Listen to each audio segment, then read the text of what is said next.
The voice inside your head is lying to you. जब आप कोई इंपॉर्टेंट चीज़ भूल जाते हो तो आपका दिमाग आपसे बोलता है तुम बेवकूफ़ हो। आप कभी फेल हो जाते हो तो दिमाग बोलता है कि तुम तो एक नंबर के फेलियर हो। या फिर किसी सोशल गैदरिंग में एक ऑकवर्ड सी सिचुएशन हो जाती है तो आपका दिमाग आपको वो कभी भूलने नहीं देता। अब यहाँ पे सवाल ये आता है, अगर आपका कोई बेस्ट फ्रेंड ऐसी कोई मिस्टेक्स कर दे तो क्या आप उसे ऐसी बातें बोलोगे जो आप खुद को बोलते हो? क्या आप अपने बेस्ट फ्रेंड को बोलोगे तुम यूजलेस हो, तुम गुड फॉर नथिंग हो, तुम तो लाइफ में कुछ भी नहीं कर सकते क्योंकि तुम फेलियर हो? नहीं, राइट? तो फिर हम ये खुद के साथ क्यों करते हैं? और सबसे इम्पोर्टेंट बात, ये अंदर की आवाज़ हमें कई बार इतनी कन्विंसिंग क्यों लगती है? तो आज हम अनकवर करेंगे हमारे अंदर मौजूद एक बहुत पावरफुल फोर्स को, जो होता है inner critic. Most of us think that we have thoughts, but the reality is many thoughts have us. Throughout the day हमारे अंदर बहुत सारी थॉट्स चलती है, पर कुछ थॉट्स अलग लगती हैं, जैसे कि वो फैक्ट हों। यहाँ पे सबसे स्कैरी पार्ट ये है कि हम इन थॉट्स पे कभी सवाल नहीं उठाते और रिपीटेशन के कारण इन थॉट्स को सच मानने लगते हैं। हम खुद से कभी ये सवाल नहीं करते क्या ये वॉइसेस अजम्पशन है, रियलिटी है या लॉन्ग हेल्ड बिलीव्स हैं, और इन्हें ऐसे ही रेपिटेशन के कारण सच मानने लगते हैं।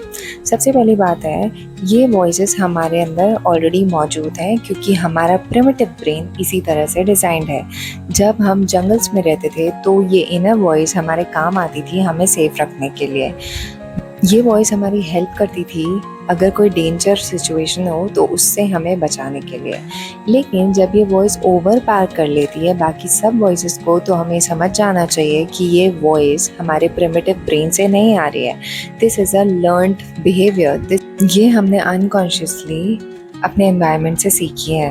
And it is rightly said that children learn who they are through the eyes of those who raise them. Either they can be parents, environment, or teachers.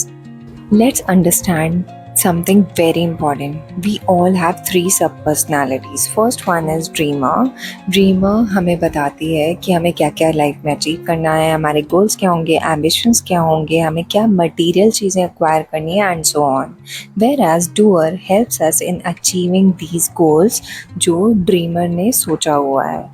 और एक और पर्सनालिटी होती है, वो होती है क्रिटिक. ये हमेशा हमें किसी भी डेंजर के लिए अलर्ट करती रहती है कि सपोज़ हम इंटरव्यू देने जाने वाले हैं या फिर हमारा कोई एग्ज़ाम है, तो ये हमें बताएगी कि ये चैप्टर थोड़ा सा और पढ़ लेना चाहिए, या इंटरव्यू के लिए ये क्वेश्चन पूछा जा सकता है तो इसे प्रिपेयर कर लेना चाहिए. In this sense this critical voice works in our favour.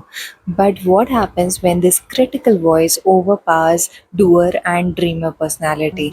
सबसे मुश्किल बात तब होती है जब ड्रीमर और क्रिटिक दोनों ओवर एक्टिव हो जाते हैं और डूअर को सप्रेस कर देते हैं. तब आप सिर्फ ड्रीम्स देखते हो और क्रिटिकल वॉइस आपको बार बार ये बताती है कि आप क्यों वो ड्रीम अचीव नहीं कर सकते, और हमारी डूअर पर्सनालिटी सप्रेस हो जाती है और एक्शंस ही नहीं लेती. हमारा इनर क्रिटिक एक खेल खेलता है, ये कहता है हम परफेक्ट होने का वेट करते हैं. अच्छा, इमेजिन करो आप एक फिटनेस कोच हायर करते हो. जब आप वर्कआउट में मिस्टेक करते हो तो वो आके आपको डांट लगाता है, या फिर वो आके आपकी मिस्टेक्स बार बार निकालता है और बोलता है कि तुम वर्कआउट कभी अच्छे से नहीं कर सकते. तो खुद सोचो, ऐसा कोच आपकी ग्रोथ में हेल्प करेगा या फिर आपको मजबूर कर देगा कि आप एक दिन क्विट कर दो.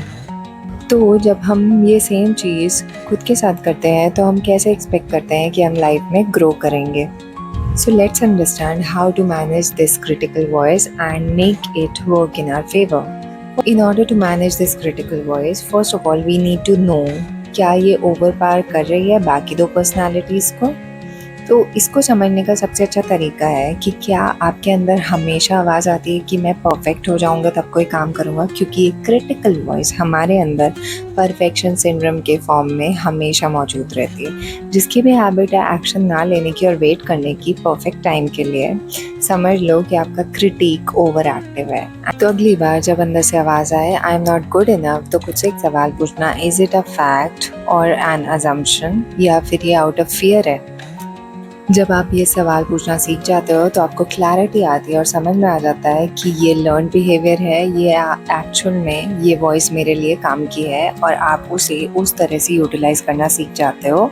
क्योंकि अगर वो लर्न बिहेवियर है that means it will not work in your favour and you are the only one who needs to transform this voice and make it in your favour.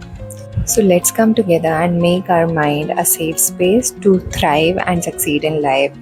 In order to do so, please subscribe to my channel and follow the Human Mind Project for more such videos. Thank you for watching. Goodbye.